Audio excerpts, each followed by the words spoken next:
അസ്സലാമു അലൈക്കും. അൽഹംദുലില്ലാഹി റബ്ബിൽ ആലമീൻ വസ്സലാത്തു വസ്സലാമു അലാ റസൂലിഹിൽ അമീൻ വഅലാ ആലിഹി വസഹ്ബിഹി അജ്മഈൻ. അമ്മാ ബഅദ്. റബ്ബി ഇശ്റഹ് ലി സ്വദ്രി വയസ്സിർ ലി അംരി വഹ്ലുൽ ഉഖ്ദത്തം മിൻ ലിസാനി യഫ്ഖഹു ഖൗലി. ഈ സമ്മേളനത്തിൻ്റെ ആദരണീയനായ അധ്യക്ഷൻ, ജമാഅത്തെ ഇസ്ലാമി കോഴിക്കോട് ജില്ലാ പ്രസിഡന്റ് ഫൈസൽ സാഹിബ്, ഈ സമ്മേളനത്തെ അഭിമുഖീകരിച്ച് സംസാരിക്കുന്ന ബഹുമാന്യനായ ഒ അബ്ദുറഹ്മാൻ സാഹിബ്, നഹാസ് സാഹിബ്, വേദിയിലിരിക്കുന്ന ഇസ്ലാമിക പ്രസ്ഥാനത്തിൻ്റെ ആദരണീയരായ നേതാക്കളെ, സ്നേഹം നിറഞ്ഞ സഹോദരി സഹോദരന്മാരെ,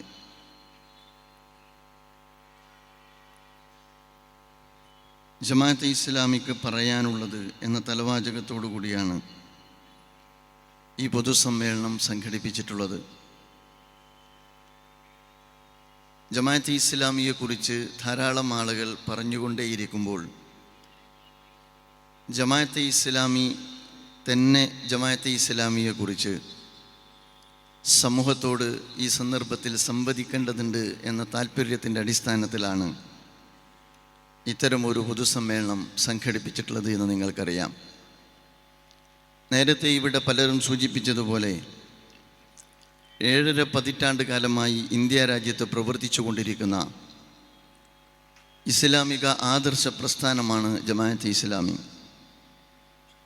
ഇന്ത്യയിൽ ഈ കാലഘട്ടത്തിൽ ഇസ്ലാമിനെ അതിൻ്റെ തനത് സ്വഭാവത്തോടുകൂടി പ്രതിനിധീകരിക്കുക എന്നുള്ളതാണ് ജമാഅത്തെ ഇസ്ലാമി അതിൻ്റെ ദൗത്യമായി ഏറ്റെടുത്തിട്ടുള്ളത്. അത്തരം ഇസ്ലാമിൻ്റെ പ്രതിനിധാനം നിർവഹിക്കുന്നിടത്ത് ഇസ്ലാമിക പ്രസ്ഥാനത്തിൻ്റെ മാതൃക എന്ന് പറയുന്നത് പ്രവാചകൻ റസൂലുള്ളാഹി സ്വല്ലല്ലാഹു അലൈഹി വസല്ലമയാണ്. ഈ രാജ്യത്തിനകത്ത് ജനാധിപത്യ മര്യാദ കാത്തു സൂക്ഷിച്ചുകൊണ്ട് നിയമപരമായ ചട്ടക്കൂടിനകത്ത് നിന്നുകൊണ്ട് മാതൃകായോഗ്യമായ പ്രവർത്തനം കഴിഞ്ഞ 7.5 പതിറ്റാണ്ട് കാലമായി ജമാഅത്തെ ഇസ്ലാമി നിർവഹിച്ചു കൊണ്ടിരിക്കുന്നുണ്ട്. അതുകൊണ്ട് തന്നെ ഒരു ഇസ്ലാമിക ആദർശ പ്രസ്ഥാനം എന്ന നിലയിൽ ചുറ്റുപാടുകളോടും അതുപോലെ തന്നെ അതത് കാലഘട്ടത്തിലെ സംഭവവികാസങ്ങളോടും വളരെ കൃത്യമായി ഖുർആനിൻ്റെയും തിരുച്ചര്യയുടെയും അടിസ്ഥാനത്തിൽ നിലപാട് സ്വീകരിച്ചുകൊണ്ടാണ് ജമാഅത്തെ ഇസ്ലാമി അതിൻ്റെ പ്രവർത്തനങ്ങൾ മുന്നോട്ട് കൊണ്ടുപോയിട്ടുള്ളത്.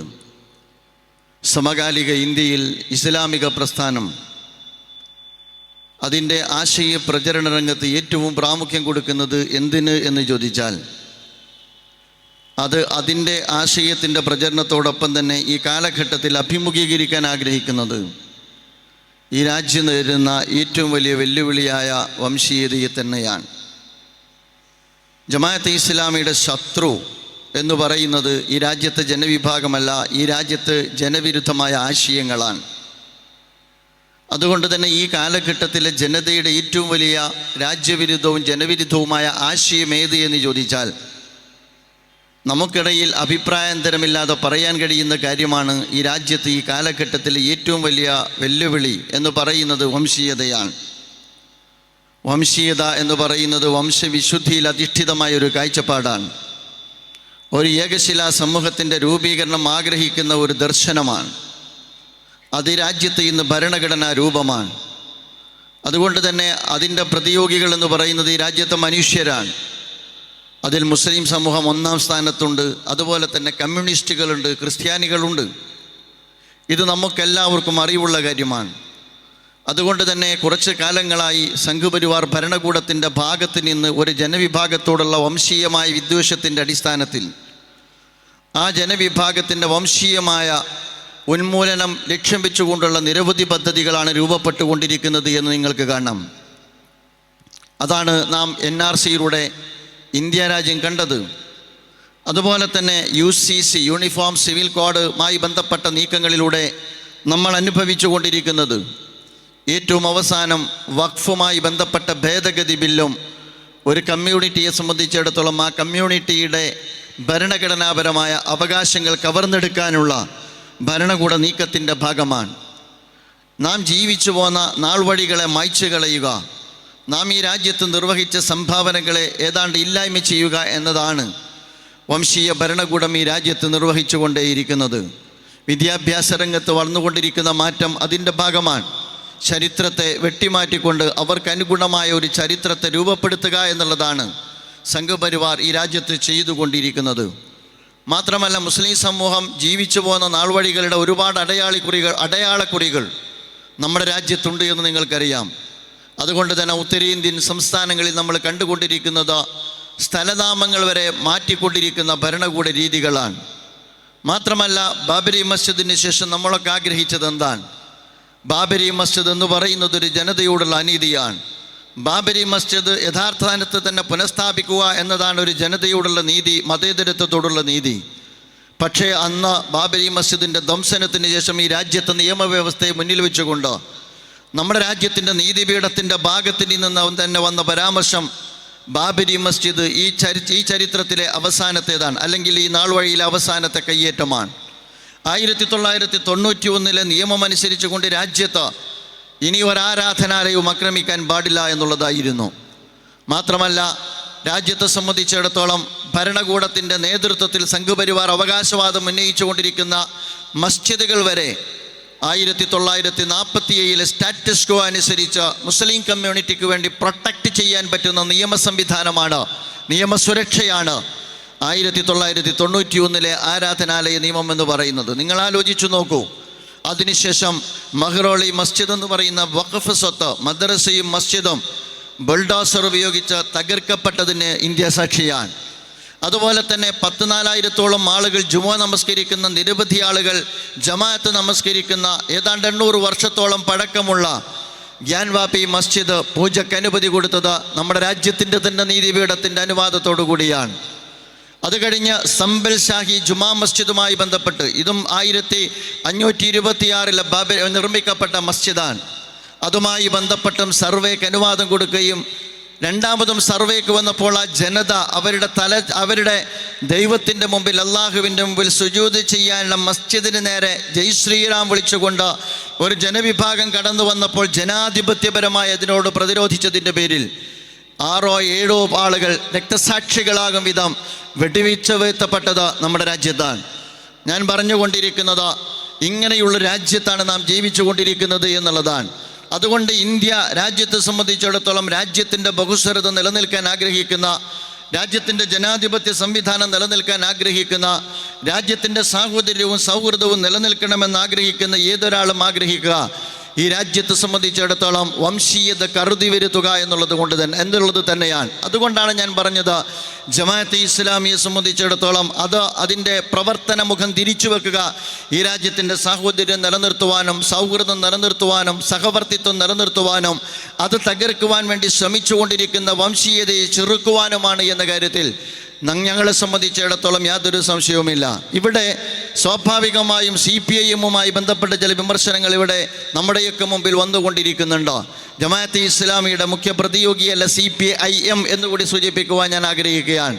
ഈ കാലഘട്ടത്തിൽ ഇന്ത്യ അഭിമുഖീകരിച്ചു കൊണ്ടിരിക്കുന്ന പ്രശ്നങ്ങളെ ഈ രാജ്യത്ത് അഭിമുഖീകരിക്കുകയും അതുപോലെ തന്നെ അതിജീവിക്കുകയും ചെയ്യുന്നിടത്ത് എല്ലാവരും ചേർന്ന് നിന്നുകൊണ്ടുള്ള കൂട്ടായ യത്നം ഈ രാജ്യത്ത് നടക്കണമെന്നാണ് ജമാഅത്തെ ഇസ്ലാമി ആഗ്രഹിക്കുന്നത്. അതിൽ CPIM-ന് അവരുടെ ധർമ്മം നിർവഹിക്കാനുണ്ട്, അത് ഇന്ത്യൻ നാഷണൽ കോൺഗ്രസ്സിന് അതിൻ്റെ ധർമ്മം നിർവഹിക്കാനുണ്ട്, അതിൽ മുസ്ലിം ലീഗിന് അതിൻ്റെ ധർമ്മം നിർവഹിക്കാനുണ്ട്, അതിൽ ഈ രാജ്യത്തെ മതേതര രാഷ്ട്രീയ കക്ഷികൾക്കെല്ലാം അവരവരുടെ ധർമ്മം നിർവഹിക്കാനുണ്ട്. അതുകൊണ്ടാണ് കഴിഞ്ഞ 2024 പാർലമെൻറ്റ് ഇലക്ഷനുമായി ബന്ധപ്പെട്ട് ജമാഅത്തെ ഇസ്ലാമിയുടെ ഭാഗത്ത് നിന്ന് ദേശീയ അടിസ്ഥാനത്തിൽ തന്നെ ഇന്ത്യ അലയൻസിന് പിന്തുണ പ്രഖ്യാപിച്ചുകൊണ്ടുള്ള വളരെ ഗ്രാസ് റൂട്ട് ലെവൽ കേന്ദ്രീകരിച്ചുകൊണ്ട് സംഘപരിവാറിൻ്റെ പരാജയം ഉറപ്പുവരുത്തുന്നതിനാവശ്യമായ മുസ്ലിം സമുദായത്തിൻ്റെ സംഘടിത ശേഷിയെ കോർഡിനേറ്റ് ചെയ്തുകൊണ്ടുള്ള പ്രവർത്തനത്തിൽ ജമാഅത്തെ ഇസ്ലാമി ഇൻവോൾവ് ചെയ്തത്, മുഴുകിയത് എന്ന് എൻ്റെ പ്രിയപ്പെട്ട സുഹൃത്തുക്കളെ നിങ്ങൾ പരിശോധിച്ചാൽ നിങ്ങൾക്ക് മനസ്സിലാക്കാൻ കഴിയുന്നതാണ്. ജമാഅത്തെ ഇസ്ലാമി കഴിഞ്ഞ 2024 ഇലക്ഷനിൽ എടുത്തിരിക്കുന്ന രാഷ്ട്രീയ നിലപാട് എന്ന് പറയുന്നത് സംഘപരിവാറിൻ്റെ പരാജയം ഉറപ്പുവരുത്തുക എന്നുള്ളതാണ്. എന്നുള്ളതാണ്. അതുപോലെ തന്നെ അതിന് സഹായകമായ സ്വഭാവത്തിൽ ഇന്ത്യ അലയൻസിനെ പിന്തുണക്കുക എന്നുള്ളതാണ്. രാജ്യത്തുടനീളം ജമാഅത്തെ ഇസ്ലാമിയുടെ പിന്തുണ അങ്ങനെയാണ്. കേരളത്തിലും ജമാഅത്തെ ഇസ്ലാമിയുടെ പിന്തുണ ആ സ്വഭാവത്തിലാണ് ജമാഅത്തെ ഇസ്ലാമി നൽകിയിട്ടുള്ളത്. അതിൻ്റെ ഗുണഭോക്താക്കളുടെ കൂട്ടത്തിൽ നിങ്ങൾക്കറിയാം, രാജ്യത്തെ എല്ലാ സെക്കുലർ രാഷ്ട്രീയ പാർട്ടികളും അതിൻ്റെ ഗുണഭോക്താക്കളാണ് എന്നുകൂടി സാന്ദർഭികമായി ഉണർത്താൻ ഞാൻ ആഗ്രഹിക്കുകയാണ്. യഥാർത്ഥത്തിൽ അതിൻ്റെ ഗുണഭോക്താക്കൾ ഈ രാജ്യത്ത് ഇന്ത്യൻ നാഷണൽ കോൺഗ്രസ് ഉണ്ട്, അതിൻ്റെ ഗുണഭോക്താക്കളിൽ ഈ രാജ്യത്ത് BSP ഉണ്ട്, ഈ രാജ്യത്ത് SP ഉണ്ട്, ഈ രാജ്യത്ത് CPIM അതിൻ്റെ ഗുണഭോക്താക്കളിൽ ഉണ്ട് എന്ന വസ്തുത ഈ സന്ദർഭത്തിൽ നമ്മുടെ ശ്രദ്ധയിൽ ഉണ്ടായിരിക്കേണ്ടതാണ്. എന്നിട്ടും എന്തുകൊണ്ടാണ് കേരളീയ സമൂഹത്തിനകത്ത് ജമാഅത്തെ ഇസ്ലാമിയുമായി ബന്ധപ്പെട്ട CPIM-ന്റെ ഭാഗത്ത് നിന്നുള്ള വിമർശനങ്ങൾ വരുന്നത് എന്ന് സ്വാഭാവികമായി നമ്മൾ ആലോചിക്കുന്നുണ്ടാകും. ഇവിടെ CPIM-മായി ബന്ധപ്പെട്ട ജമാഅത്തെ ഇസ്ലാമിയുടെ നിലപാടിൻ്റെ ഏറ്റവും പ്രധാനപ്പെട്ട അടിസ്ഥാനം എന്ന് പറയുന്നത് തത്വാധിഷ്ഠിതമായ നിലപാടാണ് എന്ന് നിങ്ങൾക്കറിയാം. സംഘപരിവാറിനെതിരെ ശക്തമായ നിലപാട് സ്വീകരിച്ച കാലഘട്ടത്തിൽ CPIM-നോട് അനുകൂലമായ സമീപനം സ്വീകരിച്ച പ്രസ്ഥാനമാണ് ജമാഅത്തെ ഇസ്ലാമി. അതുപോലെ തന്നെ മുതലാളിത്ത സാമ്രാജ്യത്വവുമായി ബന്ധപ്പെട്ട വിഷയത്തിൽ ശക്തമായ പിന്തുണ നൽകി വന്ന പ്രസ്ഥാനമാണ് ജമാഅത്തെ ഇസ്ലാമി. പക്ഷേ സമകാലിക രാഷ്ട്രീയം നമുക്കെല്ലാവർക്കും അറിവുള്ള കാര്യമാണ്. രാജ്യത്തെ സംബന്ധിച്ചിടത്തോളം സംഘപരിവാർ താഴെ ഇറങ്ങേണ്ടതുണ്ട്, അതിനെ താഴെ ഇറക്കുന്നിടത്ത് സെക്കുലർ കക്ഷികൾക്ക് പിന്നിൽ അണിനിരക്കേണ്ടതുണ്ട്. അത്തരമൊരു കാഴ്ചപ്പാടിൻ്റെ അടിസ്ഥാനത്തിലാണ് രാഷ്ട്രീയപരമായ കാരണങ്ങളാൽ നാളിതുവരെ ഇടതുപക്ഷത്തെ പലപ്പോഴായി പിന്തുണച്ചിരുന്ന ജമാഅത്തെ ഇസ്ലാമി രാഷ്ട്രീയപരമായ കാരണങ്ങളാൽ 2019 ഈ രാജ്യത്ത് കേരളത്തിൽ UDF-നെ ഇന്ത്യയിൽ ഈ അർത്ഥത്തിലുള്ള സെക്കുലർ കക്ഷികളെ പിന്തുണച്ചത് എന്ന് നിങ്ങൾക്ക് കാണാം. കേരളത്തിൽ 2024 ജമാഅത്തെ ഇസ്ലാമി ഇന്ത്യയിലുടനീളം പിന്തുണച്ചതിൻ്റെ ഭാഗമായി കേരളത്തിൽ UDF-നെയാണ് പിന്തുണച്ചത് എന്ന് നിങ്ങൾക്ക് കാണാവുന്നതാണ്. ഇത് രാഷ്ട്രീയ കാരണങ്ങളുടെ ബലത്തിലാണ്. ജമാഅത്തെ ഇസ്ലാമി യഥാർത്ഥത്തിൽ UDF-ന്റെ ഭാഗമോ LDF-ന്റെ ഭാഗമോ അല്ല എന്ന് എല്ലാവർക്കും അറിവുള്ള കാര്യമാണ്. ഇന്ന് ഒരുപാട് അത്തരത്തിലുള്ള പ്രചാരണങ്ങൾ രാജ്യത്തിൽ നടക്കുന്നത് കൊണ്ടാണ് വളരെ കൃത്യമായി ജമാഅത്തെ ഇസ്ലാമിയെക്കുറിച്ച് എനിക്ക് സംസാരിക്കേണ്ടതായിട്ട് വരുന്നത്. നാളിതുവരെയുള്ള ജമാഅത്തെ ഇസ്ലാമിയുടെ നിലപാടുകളുടെ അടിസ്ഥാനം എന്ന് പറയുന്നത് അതത് കാലഘട്ടത്തിലെ രാഷ്ട്രീയമായ അവസ്ഥകളെ മുഖവിലക്കെടുത്തുകൊണ്ടാണ് അത് രൂപപ്പെടുത്തിയെടുത്തുള്ളത്. അത് മനസ്സിലാക്കുവാൻ യഥാർത്ഥത്തിൽ ഇടതുപക്ഷത്തിനും സാധ്യമാകേണ്ടതാണ്. കാരണം ഇടതുപക്ഷവും ആഗ്രഹിക്കുന്നത് സംഘപരിവാറിനെ താഴെ ഇറക്കുക എന്ന ലക്ഷ്യത്തോടു കൂടിയാണ് എങ്കിൽ, അവർ ലക്ഷ്യം വെക്കുന്നതാണ് എങ്കിൽ ജമാഅത്തെ ഇസ്ലാമി സ്വീകരിച്ച രാഷ്ട്രീയ നിലപാട് മനസ്സിലാക്കാൻ യഥാർത്ഥത്തിൽ ഇടതുപക്ഷത്തിന് സാധ്യമാകേണ്ടതാണ്. ദൗർഭാഗ്യവശാൽ 2019 അതുപോലെ തന്നെ 2024 അവർക്കേറ്റ പരാജയത്തെ തുടർന്ന് ഇടതുപക്ഷം കേരളീയ സമൂഹത്തിൽ സ്വീകരിച്ചുകൊണ്ടിരിക്കുന്ന അപകടകരമായ ഒരു രാഷ്ട്രീയ നിലപാടുണ്ട്. ആ രാഷ്ട്രീയ നിലപാടിനോടാണ് യഥാർത്ഥത്തിൽ ജമാഅത്തെ ഇസ്ലാമി സന്ദർഭാനുസൃതം വിയോജിച്ചു പോന്നിട്ടുള്ളത് എന്നുകൂടി എൻ്റെ പ്രിയപ്പെട്ട സുഹൃത്തുക്കളെ ഓർമ്മപ്പെടുത്താൻ ഞാൻ ആഗ്രഹിക്കുകയാണ്. ഇടതുപക്ഷമെന്നോ വലതുപക്ഷമെന്നോ അല്ല ജമാഅത്തെ ഇസ്ലാമിയുടെ മുമ്പിലുള്ള പ്രധാനപ്പെട്ട വിഷയം. സംഘപരിവാർ എന്നതാണ് ജമാഅത്തെ ഇസ്ലാമിയുടെ മുമ്പിലുള്ള പ്രധാനപ്പെട്ട വിഷയം എന്ന് പറയുന്നത്. അത്തരം സംഘപരിവാർ വിരുദ്ധ സമീപനം ജമാഅത്തെ ഇസ്ലാമിയുടെ ഭാഗത്ത് നിന്നുണ്ടായ ഒരു ഘട്ടത്തിൽ അതിൻ്റെതായ രാഷ്ട്രീയമായ ജനാധിപത്യ മര്യാദയോടുകൂടി മനസ്സിലാക്കുന്നതിന് പകരം അത് തങ്ങൾക്ക് ഏൽപ്പിച്ചിരിക്കുന്ന രാഷ്ട്രീയ പരാജയത്തെ മുൻനിർത്തിക്കൊണ്ട് ജമാഅത്തെ ഇസ്ലാമിയെ മുൻനിർത്തിക്കൊണ്ടുള്ള അപകടകരമായ ഒരു രാഷ്ട്രീയ നീക്കമാണ് ഇന്ന് കേരളത്തിൽ CPM നിർവഹിച്ചുകൊണ്ടിരിക്കുന്നത്. നേരത്തെ ഇവിടെ പലരും സൂചിപ്പിച്ചതുപോലെ അത് CPM-ന് ഗുണകരമായ രാഷ്ട്രീയ നീക്കമല്ല. അതുപോലെ തന്നെ പലരും സൂചിപ്പിക്കുന്നത് പോലെ അത് കേരളത്തിന് ഗുണകരമായ ഒരു രാഷ്ട്രീയ നിലപാടല്ല. അത് കേരളത്തിൻ്റെ സോഷ്യൽ ഫാബ്രിക്കിന് യഥാർത്ഥത്തിൽ അപകടം വരുത്തുന്ന രാഷ്ട്രീയ നിലപാടാണ്. അഥവാ ഇടതുപക്ഷം തീരുമാനിച്ചിരിക്കുന്ന ഒരു കാര്യം, മുസ്ലിം മൈനോറിറ്റി എന്ന് പറയുന്നത് ഇന്ത്യൻ രാഷ്ട്രീയ സാഹചര്യത്തിൽ ആ മൈനോറിറ്റിയുടെ വോട്ട് കൺസോളിഡേഷൻ എന്ന് പറയുന്നത് ഇന്ന് സംഘപരിവാറിനെതിരെ ഈ രാജ്യത്ത് ഇന്ത്യ അലയൻസിൻ്റെ കൂടെ രൂപപ്പെടുത്തപ്പെട്ടിരിക്കുന്നു എന്നുള്ളതാണ്. അങ്ങനെ വരുമ്പോൾ കേരളത്തിൽ യഥാർത്ഥത്തിൽ മുസ്ലിം കമ്മ്യൂണിറ്റിയുടെ ഫസ്റ്റ് ഓപ്ഷൻ അല്ല, പലപ്പോഴും സെക്കൻഡ് ഓപ്ഷനായിട്ട് CPM മാറിപ്പോകുന്നു എന്നുള്ളത് ഒരുപക്ഷെ വസ്തുതാപരമായി നമ്മൾ മനസ്സിലാക്കുകയാണ് ചെയ്യേണ്ടത്.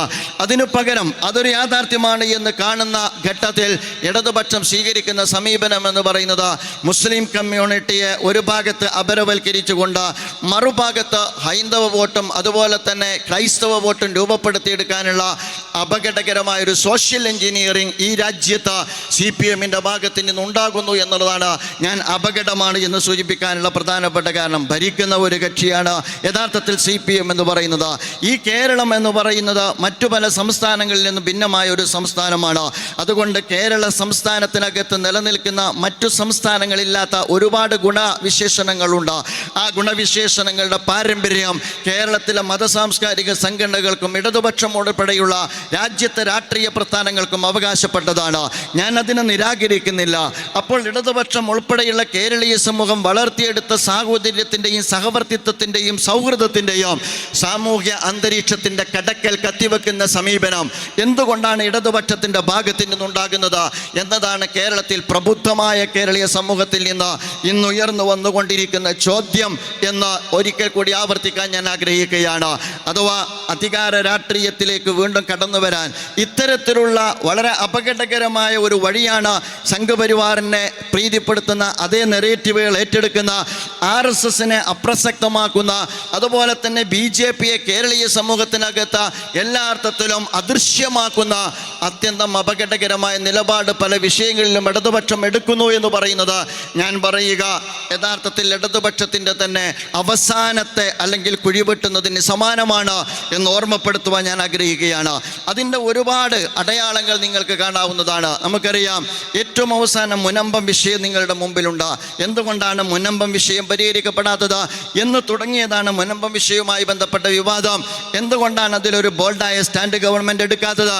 ഞാൻ മനസ്സിലാക്കുന്നത് ക്രൈസ്തവ കമ്മ്യൂണിറ്റിയും മുസ്ലിം കമ്മ്യൂണിറ്റിയും എന്ന് പറയുന്നത് ഈ രാജ്യത്തെ മൈനോറിറ്റിയാണ്. ആ മൈനോറിറ്റി എന്ന് പറയുന്നത് സംഘപരിവാർ ടാർഗറ്റ് ചെയ്യുന്ന ഒരു വിഭാഗമാണ്. ഇവിടെ പല സംസ്ഥാനങ്ങളിലും മഹ്റോളി മസ്ജിദും ഗ്യാൻവാബി മസ്ജിദും സമ്പൽ സാഹി ജുമാ മസ്ജിദും ഒരു ഭാഗത്ത് എല്ലാ കയ്യേറ്റത്തിന് വിധേയമാകുന്നുണ്ട് എങ്കിൽ മറുഭാഗത്ത് മണിപ്പൂരിൽ ക്രൈസ്തവ സമൂഹം കയ്യേറ്റത്തിന് വിധേയമായി കൊണ്ടിരിക്കുന്നുണ്ട്. ഇന്ത്യയിലെ നിരവധി സംസ്ഥാനങ്ങൾക്കകത്ത് കഴിഞ്ഞ ക്രിസ്മസ് നാളുകളിൽ പോലും എൻ്റെ പ്രിയപ്പെട്ട ക്രൈസ്തവ സുഹൃത്തുക്കൾക്ക് നേരെ കയ്യേറ്റത്തിന് ശ്രമങ്ങൾ നടക്കുകയുണ്ടായി. അത്തരമൊരു സാഹചര്യമുള്ള ഘട്ടത്തിൽ ക്രൈസ്തവരും മുസ്ലിങ്ങളും മതേതര കക്ഷികളും മൈനോറിറ്റിയുമെല്ലാം ഒരുമിച്ച് നിൽക്കേണ്ട ഇന്ത്യയാണ് സമകാലിക ഇന്ത്യ എന്ന് പറയുന്നത്.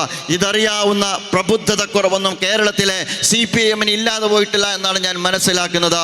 എന്നിട്ടും അതെല്ലാം വിസ്മരിച്ചുകൊണ്ട് ക്രൈസ്തവ കമ്മ്യൂണിറ്റിക്കകത്തും മുസ്ലിം കമ്മ്യൂണിറ്റിക്കകത്തുമുള്ള ഈ ഭിന്നിപ്പിൻ്റെ ഈ ശൈഥില്യത്തെ മുനമ്പത്തെ മുൻനിർത്തിക്കൊണ്ടുള്ള ഈ ശൈഥില്യത്തിന് വളമേകുന്ന വളക്കൂറേകുന്ന മണ്ണ് എന്തുകൊണ്ടാണ് ഇടതുപക്ഷം ഭരിക്കുന്ന കേരളത്തിൽ രൂപപ്പെടുത്തിയെടുത്തത് എന്ന് CPIM ഗൗരവത്തോടുകൂടി ചിന്തിക്കേണ്ടതാണ്. ഞാൻ ഗുണകാംക്ഷയോടുകൂടിയാണ് സംസാരിക്കുന്നത്. ആരുടെയും പാരമ്പര്യത്തെ ഞാൻ ചോദ്യം ചെയ്യുന്നില്ല. പക്ഷേ കേരളത്തിൻ്റെ തനിമ നമ്മൾ എന്തിനാണ് നമ്മളായിട്ട് നഷ്ടപ്പെടുത്തുന്നത് എന്ന് വളരെ ഉത്തരവാദിത്വത്തോടുകൂടി നിങ്ങൾ ആലോചിക്കേണ്ടതുണ്ട്. ജമാഅത്തെ ഇസ്ലാമിയെ വിമർശിക്കാം. ജമാഅത്തെ ഇസ്ലാമി ഒരു വിമർശനാതീതമായ സംഘടനയാണ് എന്ന് ജമാഅത്തെ ഇസ്ലാമിക്ക് ഒരു അവകാശവാദവുമില്ല. നിങ്ങൾ ആലോചിച്ചു നോക്ക്, PC ജോർജ് എന്ന് പറയുന്ന ഒരു മുൻ MLA ഈ കേരളത്തിൽ അദ്ദേഹം നടത്തിയ ഒരു സ്പീച്ച് നിങ്ങൾ ശ്രദ്ധിച്ചിട്ടുണ്ടല്ലോ. എത്ര അപകടകരമായ സംസാരമാണ് അദ്ദേഹം നടത്തിയത്. വിഷം ചീറ്റുന്ന വർത്തമാനമല്ലേ അദ്ദേഹം പറഞ്ഞത്. മുസ്ലിം കമ്മ്യൂണിറ്റിയോട് പാകിസ്ഥാനിലേക്ക് പോകാൻ അദ്ദേഹം പറഞ്ഞില്ലേ. മുസ്ലിം കമ്മ്യൂണിറ്റിയെക്കുറിച്ച് ഒരുപാട് തെറിയഭിഷേകം അദ്ദേഹം നടത്തില്ലേ. അങ്ങേയറ്റം ഒരുപക്ഷെ സംഘപരിവാറിനെ പോലും നാണിപ്പിക്കുന്ന വംശീയ അധിക്ഷേപം അദ്ദേഹം നടത്തിയില്ലേ. നമുക്കറിയാമല്ലോ, ഞാൻ പറയുന്നത് നേരത്തെ സൂചിപ്പിച്ചതുപോലെ ബോച്ചയുടെ കയ്യിൽ വിലങ്ങ് വെച്ച, അതുപോലെ തന്നെ അൻവറിൻ്റെ കയ്യിൽ വിലങ്ങ് വെച്ച കേരള പോലീസിൻ്റെ ഭാഗത്ത് നിന്ന് എന്തുകൊണ്ടാണ് PC ജോർജിൻ്റെ കാര്യത്തിൽ അത്തരത്തിലുള്ള ജാഗ്രതയോടുകൂടിയുള്ള ഒരു സമീപനം ഉണ്ടാകാതെ പോയത്? അൻവർ ഉയർത്തിയ പ്രശ്നത്തെക്കാളും അതുപോലെ തന്നെ ബോബി ഉയർത്തിയ പ്രശ്നത്തെക്കാളും അപകടകരമായ കമ്മ്യൂണൽ പോളറൈസേഷന് വകവെക്കുന്ന ഒരു നീക്കമല്ലേ ഈ പറയുന്ന PC ജോർജിൻ്റെ ഭാഗത്ത് നിന്നുണ്ടായത്? എന്തേ ആഭ്യന്തര വകുപ്പിൻ്റെ കൈ പൊങ്ങാതിരുന്നത് എന്ന് എൻ്റെ പ്രിയപ്പെട്ട സുഹൃത്തുക്കൾ ആലോചിച്ച് നോക്കിയിട്ടുണ്ടോ? അതൊരു മുസ്ലിം നേതാവിൻ്റെ ഭാഗത്ത് നിന്നായിരുന്നുവെങ്കിൽ, അതുപോലെ തന്നെ അത് മറ്റേതെങ്കിലും ഒരു സമുദായത്തിൻ്റെ നേതൃത്വത്തിൻ്റെ ഭാഗത്ത് നിന്നായിരുന്നുവെങ്കിൽ, മുസ്ലിം കമ്മ്യൂണിറ്റി ആയിരുന്നുവെങ്കിൽ എന്തായിരിക്കും കേരളത്തിൻ്റെ രാഷ്ട്രീയ കാലാവസ്ഥ എന്ന് നിങ്ങൾ ആലോചിച്ചു നോക്കോ. അപ്പോൾ ആ ഒരു അർത്ഥത്തിൽ എന്തുകൊണ്ടാണ് ഈ അർത്ഥത്തിൽ PC ജോർജിനെ കയറൂരി വിടുന്നത് എന്ന് ചോദിച്ചാൽ, കാസ എന്ന് പറയുന്ന ഒരു സംവിധാനം കേരളത്തിൽ പ്രവർത്തിച്ചു കൊണ്ടിരിക്കുന്നുണ്ടല്ലോ. നാഴികക്ക് 40 വട്ടം ജമാഅത്തെ ഇസ്ലാമിയെ വിമർശിക്കുന്നവരുടെ നാവിൻ തുമ്പിൽ നിന്ന് എന്തുകൊണ്ടാണ് സംഘപരിവാറും കാസയും കടന്നു വരാത്തത്? ഇവിടെയാണ് ഞാൻ പറയുന്നത്, പതിറ്റാണ്ടുകളുടെ മതേതര പാരമ്പര്യമുള്ള ഈ രാജ്യത്തെ CPIM-ന്റെ ഭാഗത്ത് നിന്ന് കാസയും അതുപോലെ തന്നെ ഈ പറയപ്പെട്ടിരിക്കുന്ന സംഘപരിവാർ നെറേറ്റീവുകളും അതേപടി ഏറ്റെടുക്കുകയും അത്തരത്തിലുള്ള ശൈഥില്യത്തിന് മണ്ണൊരുക്കുകയും ചെയ്യുന്നത് അപകടകരമായ നീക്കമാണ് എന്നാണ് ജമാഅത്തെ ഇസ്ലാമി പറഞ്ഞുകൊണ്ടിരിക്കുന്നത്. പ്രിയമുള്ള സുഹൃത്തുക്കളെ, നമ്മൾ മനസ്സിലാക്കണം, ഇസ്ലാമോഫോബിയ എന്ന് പറയുന്നത് ലോകത്ത് ശക്തിപ്പെട്ടുകൊണ്ടിരിക്കുന്ന ഒന്നാണ്. സംഘപരിവാർ എന്ന് ആ ശക്തമായ രീതിയിൽ ഇസ്ലാമോഫോബിയ നമ്മുടെ രാജ്യത്ത് വളർത്തി വന്നുകൊണ്ടേയിരിക്കുന്നുണ്ട്. അതേ നെറേറ്റീവുകൾ ഏറ്റെടുത്താൽ ഇന്ത്യയിൽ എന്താണ് സംഭവിക്കുക എന്നതിൻ്റെ മുന്നനുഭവങ്ങൾ നമ്മുടെ കേരളത്തിലെ CPM-ൻ്റെ മുമ്പിലില്ലേ? നമുക്കറിയാം, ഏതാനും നാളുകൾക്ക് മുമ്പാണ് ശ്രീ സഖാവ് VS അച്യുതാനന്ദൻ പറഞ്ഞത് 10-20 കൊല്ലങ്ങൾ കൊണ്ട് ഈ രാജ്യം എന്ന് പറയുന്നത് മുസ്ലിം രാജ്യമാകുമെന്ന്. ആരാണ് അത് ഏറ്റെടുത്തത്? അത് തൊട്ടടുത്ത ദിവസം ഏറ്റെടുത്തത് യോഗി ആദിത്യനാഥാണ്. അത് കഴിഞ്ഞ് നമ്മുടെ പ്രിയപ്പെട്ട നമ്മുടെ മുഖ്യമന്ത്രി തന്നെയാണ് ഇതിനു മുമ്പ് ഈ രാജ്യത്തെ പൗരത്വ സമരത്തിനകത്ത് തീവ്രവാദികൾ കടന്നു കയറി എന്ന് പറഞ്ഞത്. തീവ്രവാദികൾ കടന്നു കയറി എന്ന് നമ്മുടെ മുഖ്യമന്ത്രി പറഞ്ഞപ്പോൾ അതിനെ തൊട്ടടുത്ത ദിവസം ഏറ്റെടുത്തതാണ് ഇന്ത്യൻ പ്രധാനമന്ത്രി നരേന്ദ്രമോദിയാണ്. മരുന്നിട്ട് കൊടുത്തില്ലേ പലതവണ? ആ അനുഭവം നമ്മുടെ മുഖ്യമന്ത്രിയുടെ മുമ്പിലില്ലേ? ഇതറിയാത്തവരല്ലല്ലോ ഇവരാവരും, ഞങ്ങളെക്കാൾ രാഷ്ട്രീയ വിദ്യാഭ്യാസമുള്ളവരല്ലേ? അത്തരം മുന്നനുഭവങ്ങൾ ഉണ്ടായതിന് ശേഷവും കേരളത്തിൻ്റെ മുഖ്യമന്ത്രി ഒരു ജനവിഭാഗത്തെ ഇസ്ലാമോഫോബിയയുടെ തണലിൽ നിന്നുകൊണ്ട് അപരവൽക്കരിക്കുന്നതിന് അനിവാര്യമായ അനുഗുണമായ സ്വഭാവത്തിലുള്ള എത്ര സമീപനങ്ങൾ അദ്ദേഹത്തിൻ്റെ ഭാഗത്ത് നിന്നുണ്ടായി. അദ്ദേഹം കേരളത്തിൽ നിന്ന് ഫ്ലൈറ്റ് കയറി അങ്ങ് ഡൽഹിയിൽ പോയിട്ട് ഹിൻഡോ ദിനപത്രത്തിന്, ദേശീയ പത്രത്തിന് എന്തിനാണ് ഇൻ്റർവ്യൂ കൊടുത്തത്? ആ ഇൻ്റർവ്യൂവിൽ അദ്ദേഹം പറഞ്ഞതെന്താ?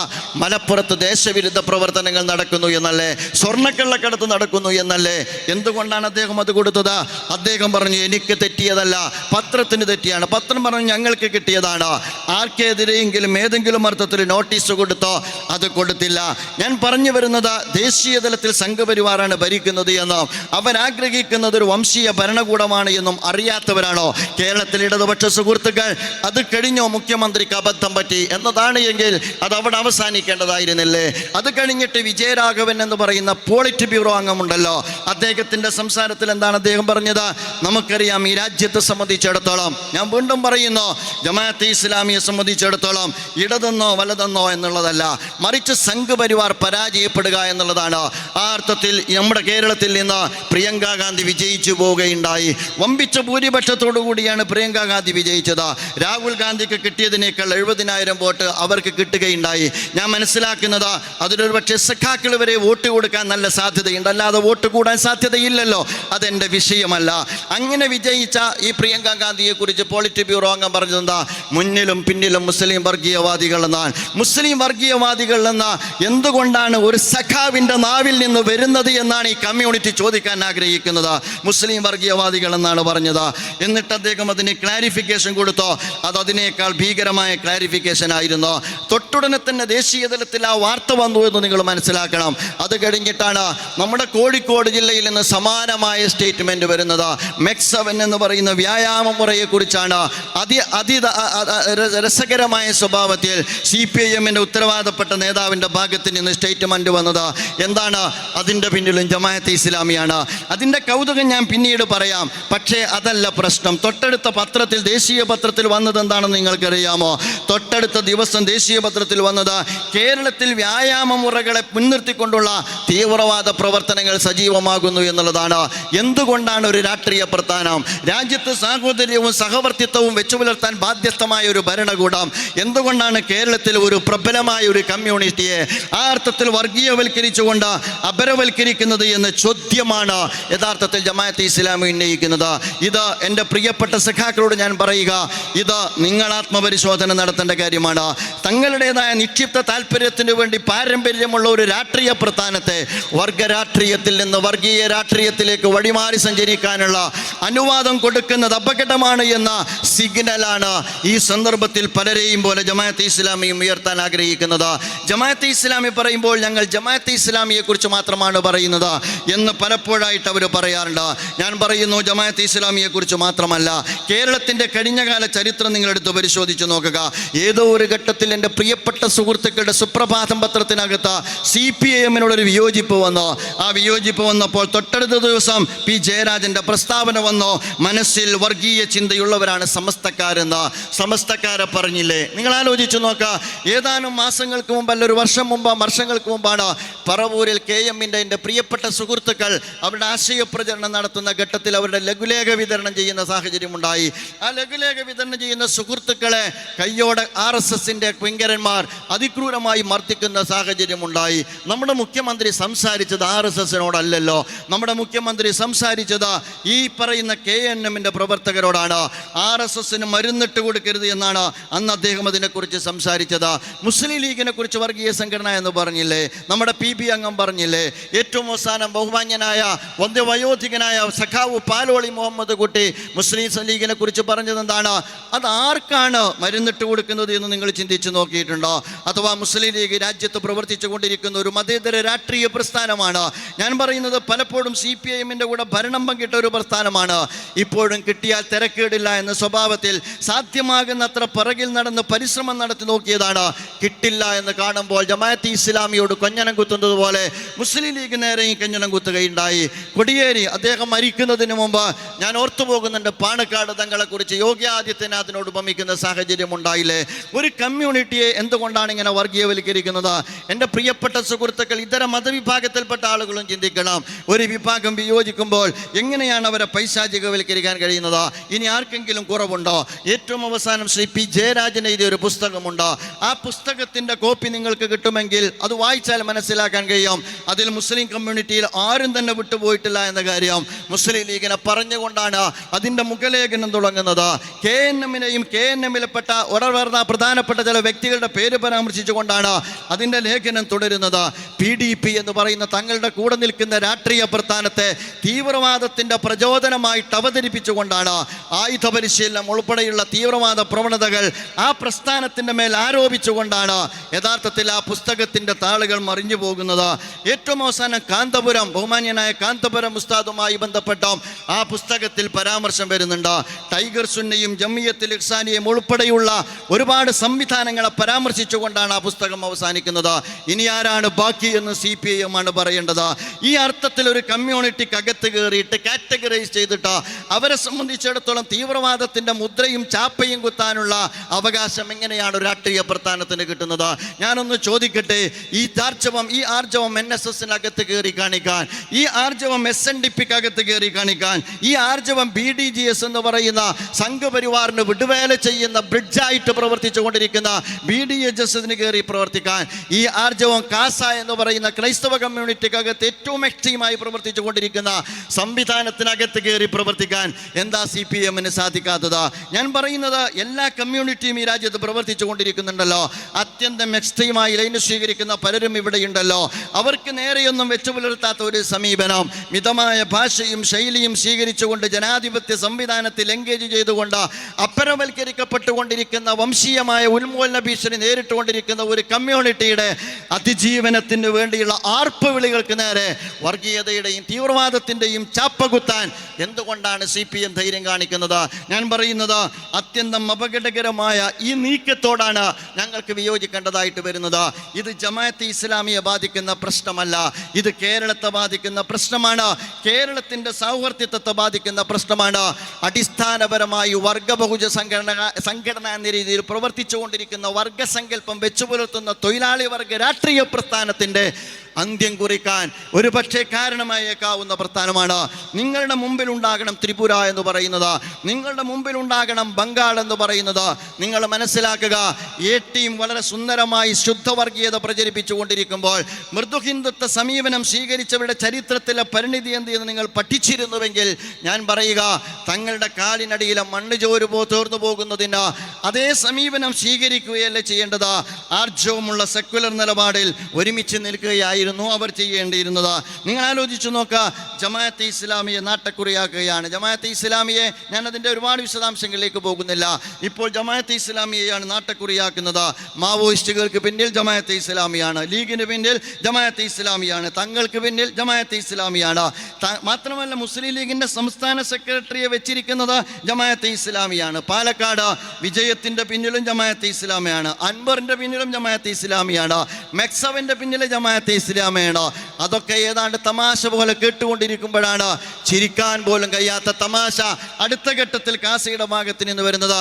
എറണാകുളം അങ്കമാലി അതിരൂപതകൾക്കിടയിലുള്ള പ്രശ്നത്തിന്റെ പിന്നിലും ജമാഅത്തെ ഇസ്ലാമിയാണ് ഇത് പറഞ്ഞത്, കാസയാണ്. നിങ്ങൾ മനസ്സിലാക്കണം, കാസയുടെ ഭാഷയും കമ്മ്യൂണിസ്റ്റുകളുടെ ഭാഷയും ഒന്നായി തീരുന്നത് എന്തുകൊണ്ട് എന്നെങ്കിലും ആലോചിക്കാനുള്ള വിവേകം ഈ രാജ്യത്തെ കമ്മ്യൂണിസ്റ്റ് സുഹൃത്തുക്കൾ കാണിക്കണം എന്നാണ് ഞാൻ സൂചിപ്പിക്കുന്നത്. ഞാൻ അനുഭാവം കൊണ്ടാണ് പറയുന്നത്, നാടിൻ്റെ നന്മ ഉദ്ദേശിച്ചുകൊണ്ടാണ് പറയുന്നത്. നമ്മൾ മനസ്സിലാക്കണം, ഒരു കമ്മ്യൂണിറ്റിയുടെ പ്രബുദ്ധതയെ പരിഹസിക്കുക എന്ന് പറയുന്നത് അതിനൊരു അതിരുണ്ട്, അതിനൊരു പരിധിയുണ്ട് എന്ന് സൂചിപ്പിക്കുവാൻ ഞാൻ ആഗ്രഹിക്കുകയാണ്. മുസ്ലിം കമ്മ്യൂണിറ്റി ഒറ്റക്കെട്ടായിട്ടാണ് ഇസ്ലാമോഫോബിയെ ചെറുത്തുകൊണ്ടിരിക്കുന്നത്. അത് നിങ്ങൾക്ക് മാതൃകാപരമായി ഇന്ന് കേരളത്തിൽ കാണാവുന്നതാണ്. ഇപ്പോൾ മാത്രമല്ല, NRCക്കെതിരെ ഒറ്റക്കെട്ടായിട്ടാണ് ഈ കമ്മ്യൂണിറ്റി അണിനിരന്നത്. സംവരണവുമായി ബന്ധപ്പെട്ട വിഷയത്തിൽ ഒറ്റക്കെട്ടായിട്ടാണ് ഈ കമ്മ്യൂണിറ്റി അണിനിരന്നത്. 2024 ഇലക്ഷനിൽ യഥാർത്ഥത്തിൽ കക്ഷി രാഷ്ട്രീയ ഭേദമന്യേ സംഘപരിവാറിന്റെ പരാജയം ഉറപ്പുവരുത്താൻ ദേശീയ തലത്തിൽ ഒറ്റക്കെട്ടായിട്ടാണ് ഈ കമ്മ്യൂണിറ്റി അണിനിരന്നത്. ഇസ്ലാമോഫോബിയക്കെതിരിലും മുസ്ലിം കമ്മ്യൂണിറ്റി ഒറ്റക്കെട്ടായിട്ടാണ് പ്രവർത്തിച്ചുകൊണ്ടിരിക്കുന്നത് എന്നത് സന്തോഷകരമായ കാര്യമാണ്. ഒറ്റപ്പെട്ട ചില ഇലയനക്കങ്ങളുണ്ട്. ഞാൻ മുക്കത്താണ് സംസാരിക്കുന്നത്. അതിനെ അവഗണിക്കാനാണ് ജമാഅത്തെ ഇസ്ലാമി തീരുമാനിച്ചിട്ടുള്ളത് എന്ന് സാന്ദർഭികമായി ഉണർത്താൻ ഞാൻ ആഗ്രഹിക്കുകയാണ്. വംശീയ ഉന്മൂലന ഭീഷണി നേരിടുന്ന ഒരു കമ്മ്യൂണിറ്റിയോടൊപ്പം നിന്നുകൊണ്ട് ആ കമ്മ്യൂണിറ്റിയുടെ അതിജീവനത്തിന് വേണ്ടി അത്യധ്വാനം ചെയ്യുന്നതിന് പകരം ആ കമ്മ്യൂണിറ്റിയെ തിരിഞ്ഞുകുത്തുന്ന പാരമ്പര്യം ജമാഅത്തെ ഇസ്ലാമിക്ക് ഇല്ലാത്തത് കൊണ്ട് അതിൽ പക്വമായ സമീപനം സ്വീകരിക്കാനാണ് ജമാഅത്തെ ഇസ്ലാമി തീരുമാനിച്ചിട്ടുള്ളത് എന്നുകൂടി സാന്ദർഭികമായി ഉണർത്താൻ ഞാൻ ആഗ്രഹിക്കുകയാണ്. ഒരുപാട് തെറ്റിദ്ധാരണകൾ ജമാഅത്തെ ഇസ്ലാമിയെക്കുറിച്ച് നിലനിൽക്കുന്ന സാഹചര്യത്തിൽ സമൂഹത്തിന് മുമ്പാകെ പ്രചരിപ്പിക്കപ്പെട്ടുകൊണ്ടിരിക്കുന്നുണ്ട്. അതിലൊന്ന് മൗദൂദിസ്റ്റ്, അതുപോലെ തന്നെ മതരാഷ്ട്രവാദികൾ എന്നുള്ള വാചകങ്ങളാണ്. ഒരു കാര്യം ഞാൻ വളരെ കൃത്യമായി പറയുന്നു, ജമാഅത്തെ ഇസ്ലാമിയെ സംബന്ധിച്ചിടത്തോളം ജമാഅത്തെ ഇസ്ലാമിക്കില്ലാത്ത നാമകരണങ്ങൾ ജമാഅത്തെ ഇസ്ലാമിക്ക് നേരെ ചാർത്തിക്കൊണ്ടിരിക്കുന്നു എന്നുള്ളതാണ്. യഥാർത്ഥത്തിൽ ജമാഅത്തെ ഇസ്ലാമിയുടെ ബേസ് എന്താണ്? അത് ഖുർആനും സുന്നത്തുമാണ്. അത് വളരെ കൃത്യമായി അതിൻ്റെ തുടക്കം മുതലേ പറഞ്ഞതാണ്. ആര് പറഞ്ഞതാണ്? സയ്യിദ് മൗദൂദി റഹിമഹുല്ല പറഞ്ഞതാണ്. മൗദൂദി സാഹിബിനെ തള്ളിപ്പറഞ്ഞു എന്നാണ് വാർത്ത. മൗദൂദി സാഹിബ് പറഞ്ഞതാണ് യഥാർത്ഥത്തിൽ ജമാഅത്തെ ഇസ്ലാമി എന്ന് പറഞ്ഞുകൊണ്ടിരിക്കുന്നത്. സയ്യിദ് മൗദൂദി മഹാനായ പണ്ഡിതനാണ്. അദ്ദേഹത്തിൻ്റെ നേതൃത്വത്തിലാണ് ജമാഅത്തെ ഇസ്ലാമിയുടെ രൂപീകരണം നടന്നത് എന്നെല്ലാവർക്കും അറിവുള്ള കാര്യമാണ്. പക്ഷേ ജമാഅത്തെ ഇസ്ലാമിയെ അദ്ദേഹം രൂപപ്പെടുത്തുന്നത് വിശുദ്ധ ഖുർആനിൻ്റെയും തിരുസുന്നത്തിൻ്റെയും അടിസ്ഥാനത്തിലാണ്. അത് അദ്ദേഹം വളരെ കൃത്യമായി പറയുന്നുണ്ട്. അദ്ദേഹത്തിന് ശേഷം വിഭജനാനന്തരം ഇന്ത്യയിൽ ജമാഅത്തെ ഇസ്ലാമിയുടെ ചുമതല ഏറ്റെടുത്തത് നിങ്ങൾക്കറിയാവുന്നതുപോലെ ജമാഅത്തെ ഇസ്ലാമിയെ സംബന്ധിച്ച് ജമാഅത്തിന് അമീർ മൗലാന അബുല്ലൈസ് ഇസ്ലാഹിൻ്റെ ദിവി സാഹിബാണ്. അദ്ദേഹം ജമാഅത്തെ ഇസ്ലാമിയുടെ ചുമതല ഏറ്റെടുത്തതിന് ശേഷം അദ്ദേഹം നടത്തിയ സംസാരത്തിൻ്റെ ഒരു ഭാഗം ഞാൻ ജസ്റ്റ് വായിക്കാനാണ് ആഗ്രഹിക്കുന്നത്. അതിൽ അദ്ദേഹം പറയുന്നുണ്ട്, ജമാഅത്തുമായി ബന്ധപ്പെട്ട ഏതെങ്കിലും ഒരു വ്യക്തിയെ സംബന്ധിച്ചോ ജമാഅത്തിനെ സംബന്ധിച്ച് തന്നെയുമോ അമിതമായ യാതൊരു വിശ്വാസവും ഞങ്ങൾ വെച്ചു പുലർത്തുന്നില്ല.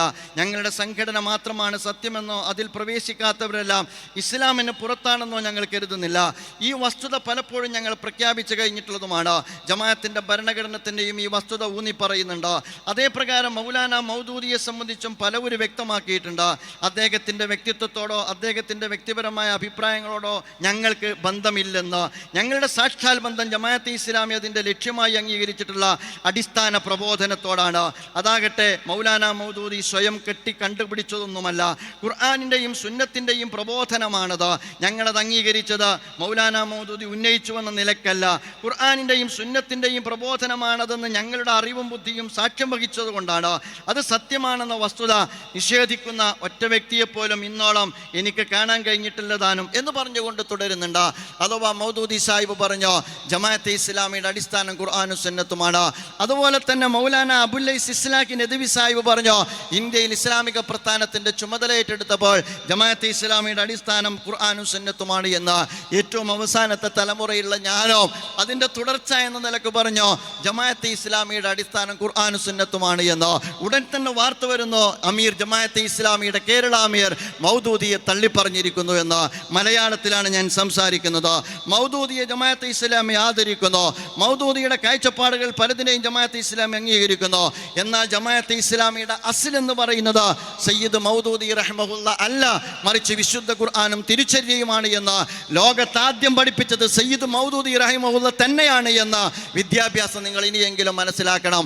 അത് കഴിഞ്ഞ് അവിഭക്ത ഇന്ത്യൻ വിഭജനത്തിന് ശേഷമുള്ള ഇന്ത്യ രാജ്യത്ത് ഇമാറത്തിൽ വന്ന മൗലാന അബുല്ലൈസ് ഇസ്ലാഹിൻ്റെ ദിവി സാഹിബാണ് രണ്ടാമത് ലോകത്തോടത് പറഞ്ഞത് എന്ന് നിങ്ങൾ മനസ്സിലാക്കേണ്ടതുണ്ട്. അപ്പോൾ ഇതറിയാത്തത് കൊണ്ടല്ല, ഇതറിഞ്ഞതിന് ശേഷവും ഇസ്ലാമിക പ്രസ്ഥാനത്തിന് നേരെയുള്ള ഇത്തരത്തിലുള്ള ഒരുപാട് പ്രചരണങ്ങൾ ഈ രാജ്യത്ത് കെട്ടയിച്ചു വിട്ടുകൊണ്ടിരിക്കുന്നു എന്നുള്ളതാണ്.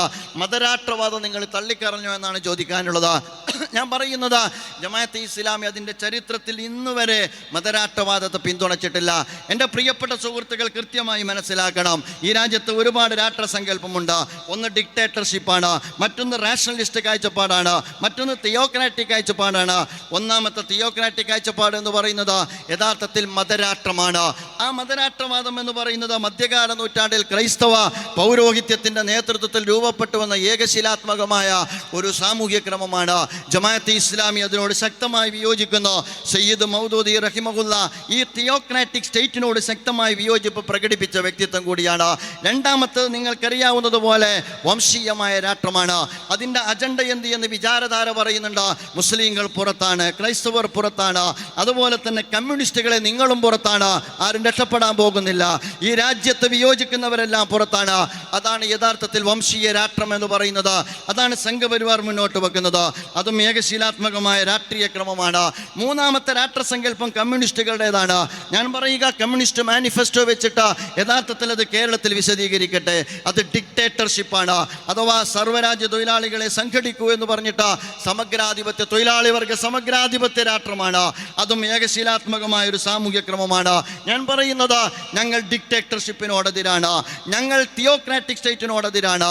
അതുപോലെ തന്നെ ഞങ്ങളെ സംബന്ധിച്ചിടത്തോളം ഞങ്ങൾ ഈ രാജ്യത്ത് വംശീയ രാഷ്ട്രത്തിനുമെതിരാണ്. ഇത് മൂന്നും ജനാധിപത്യ വിരുദ്ധമായ രാഷ്ട്രീയ ക്രമമാണ്.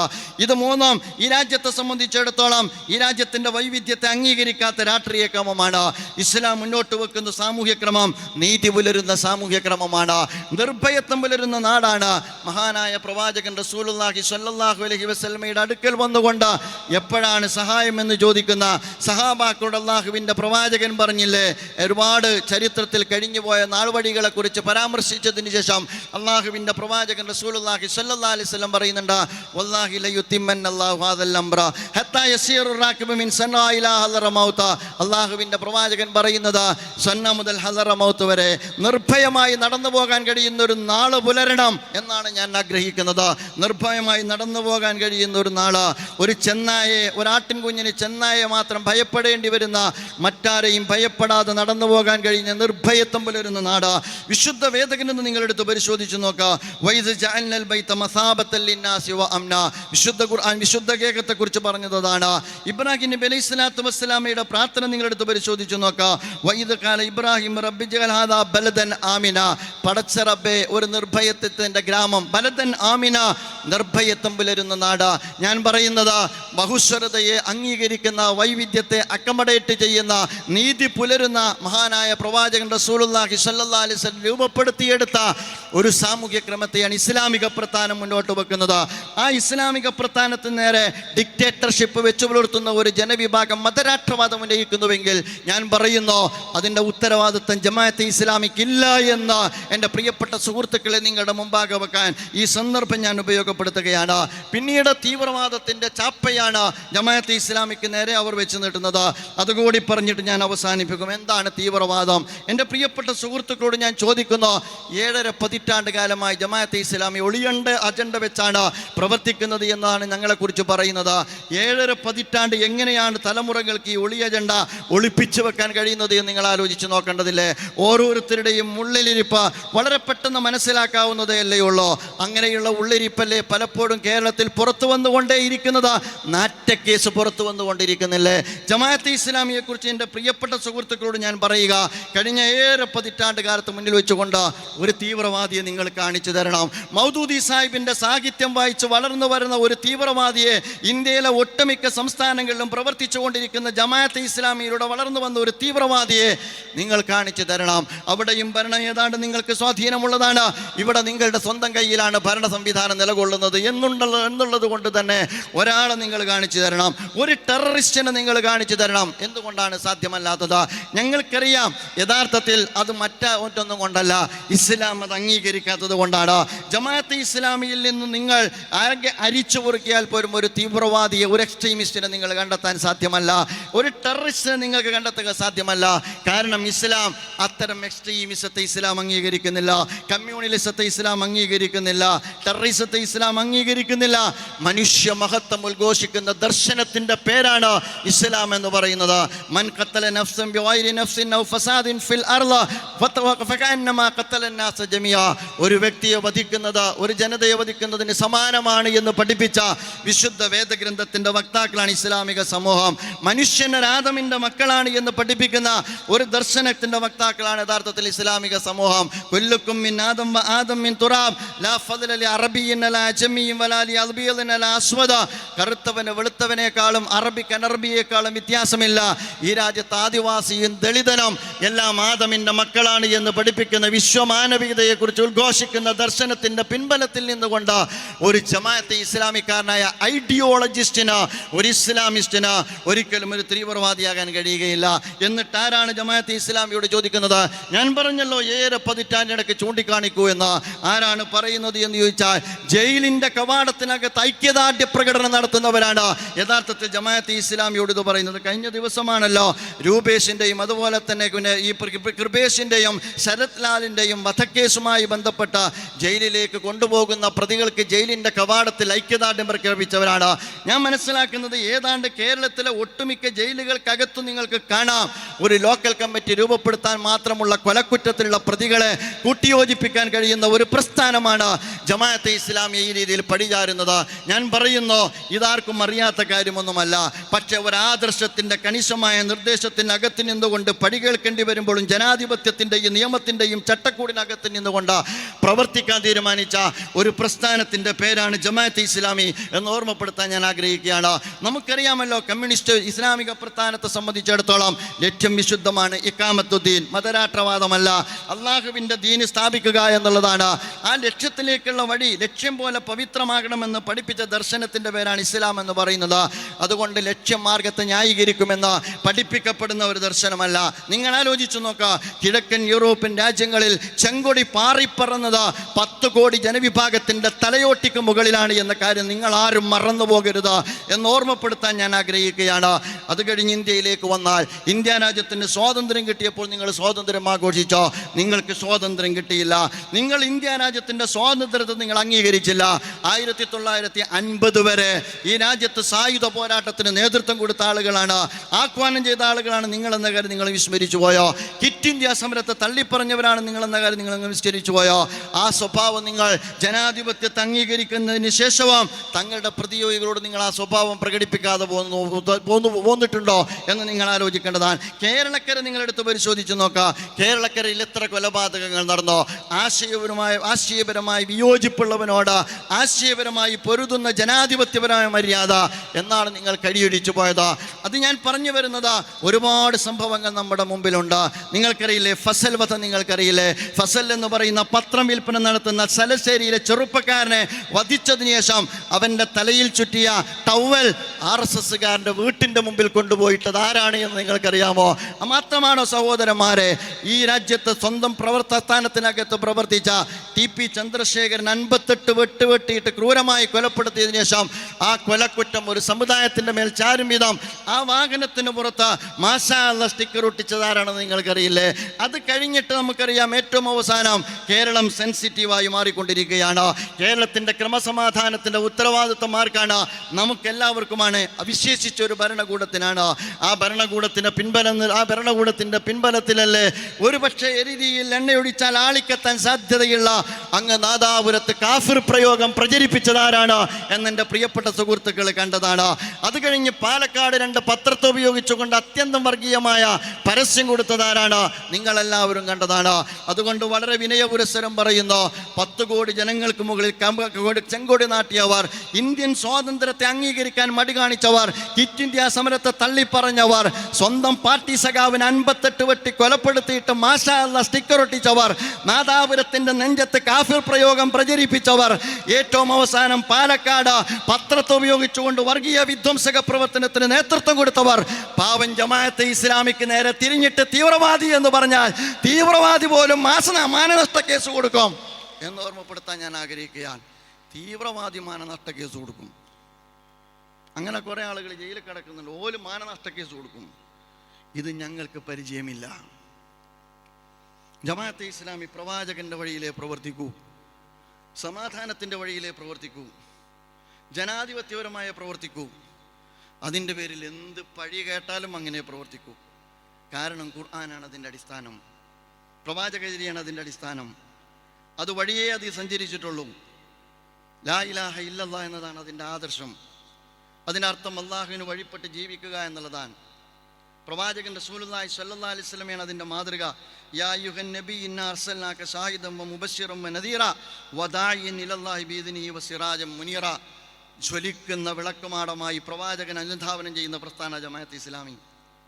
ഖുർആനിൻ്റെയും തിരുസുന്നത്തിൻ്റെയും ചട്ടക്കൂടിനകത്തല്ലാതെ ജമാഅത്തെ ഇസ്ലാമിയിൽ എന്തുണ്ടെങ്കിലും സമുദായത്തിനും സമൂഹത്തിനും തിരുത്താം. അതിനകത്തെ ജമാഅത്തെ ഇസ്ലാമി പ്രവർത്തിക്കുകയുള്ളൂ. അതിൽപ്പെട്ടതാണ് നന്മ കൽപ്പിക്കുക, തിന്മ വിരോധിക്കുക എന്ന് പറയുന്നത്. അതുകൊണ്ട് അതിനകത്ത് നിന്നുകൊണ്ട് നന്മ കൽപ്പിക്കുകയും തിന്മ വിരോധിക്കുകയും ചെയ്യുന്ന ഒരു പ്രസ്ഥാനമാണ് ഇസ്ലാം. ജമാഅത്തെ ഇസ്ലാമിക്ക് ആചാരമല്ല. ഇസ്ലാം ജമാഅത്തെ ഇസ്ലാമിക കേവലം അനുഷ്ഠാനമല്ല. ഇസ്ലാം ജമാഅത്തെ ഇസ്ലാമിക കേവലം ആരാധനയല്ല. ഇസ്ലാം ജമാഅത്തെ ഇസ്ലാമിക്ക് വേ ഓഫ് ലൈഫ്, ഒരു ജീവിത മാർഗമാണ്, ജീവിത വഴിയാണ്, ജീവിത രീതിയാണ്. അതുകൊണ്ട് ഇസ്ലാം സാമൂഹിക, രാഷ്ട്രീയ, സാമ്പത്തിക, സാംസ്കാരിക ഉള്ളടക്കമുള്ള ദർശനമായിട്ടാണ് ഇസ്ലാമിനെ ജമാഅത്തെ ഇസ്ലാമി കാണുന്നത്. അതിൽ കുടുംബമുണ്ട്, അതിൽ വ്യക്തിയുണ്ട്, അതിൽ കുടുംബമുണ്ട്, അതിൽ സമൂഹമുണ്ട്, അതിൽ പരിസ്ഥിതിയുണ്ട്, അതിൽ മനുഷ്യനുണ്ട്, അതിൽ മനുഷ്യാവകാശമുണ്ട്. അതിൻ്റെ മർമ്മം നീതിയാണ്, അതിൻ്റെ മർമ്മം നീതിയാണ്. വിശുദ്ധ ഖുർആൻ പറഞ്ഞില്ലേ, യാ അയ്യുഹല്ലദീന ആമനൂ കൂനൂ ഖവ്വാമീന ബിൽ ഖിസ്തി ശുഹദാഅ ലില്ലാഹി വലൗ അലാ അൻഫുസികും വബിൽ വാലിദൈനി വൽ അഖ്റബീൻ ഇയകും അനിയൻ ഔ ഫഖീറൻ ഫല്ലാഹു ഔലാ ബിഹിമാ ഫലാ തത്തബിഉൽ ഹവാ അൻ തഗ്ദിലു വഇൻ തൽവു ഔ തുരിദു ഫഇന്നല്ലാഹ കാന ബിമാ തഅമലൂന ഖബീറ. നീതിക്ക് വേണ്ടി നിലകൊള്ളണം. നിന്റെ മാതാപിതാക്കൾക്കെതിരാണെങ്കിൽ നീതിയോടൊപ്പം നിലകൊള്ളണം. നിന്റെ ഉറ്റവർ നിനക്കെതിരാണെങ്കിലും നിന്റെ അടുത്തവർക്കെതിരാണെങ്കിലും നീതിയോടൊപ്പം നിലകൊള്ളണം.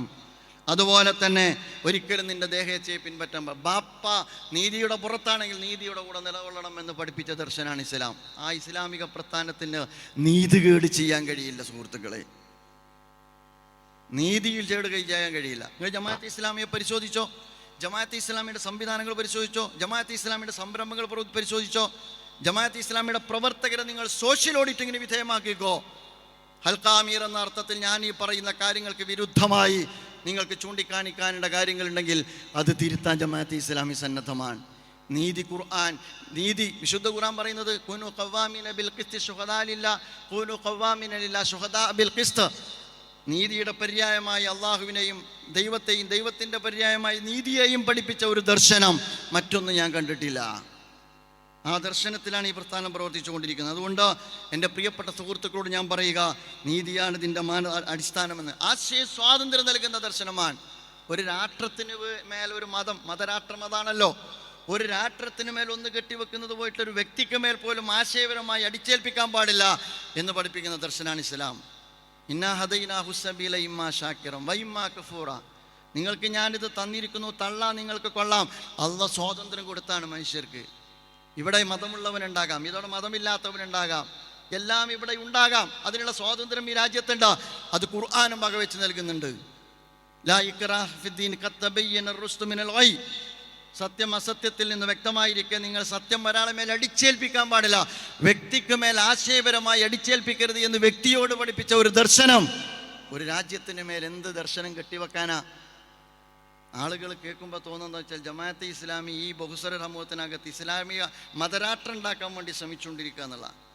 രാഷ്ട്രസ്ഥാപനത്തെ മുൻനിർത്തി പ്രവർത്തിക്കുന്ന പ്രസ്ഥാനമല്ല ജമാഅത്തെ ഇസ്ലാമി, ഇസ്ലാമിനെ മുൻനിർത്തി പ്രവർത്തിച്ചുകൊണ്ടിരിക്കുന്ന പ്രസ്ഥാനമാണ്. ആ ഇസ്ലാം സാമൂഹിക, രാഷ്ട്രീയ, സാമ്പത്തിക, പാരിസ്ഥിതിക, മനുഷ്യാവകാശ ഉള്ളടക്കമുള്ള ഒരു ദർശനമാണ്.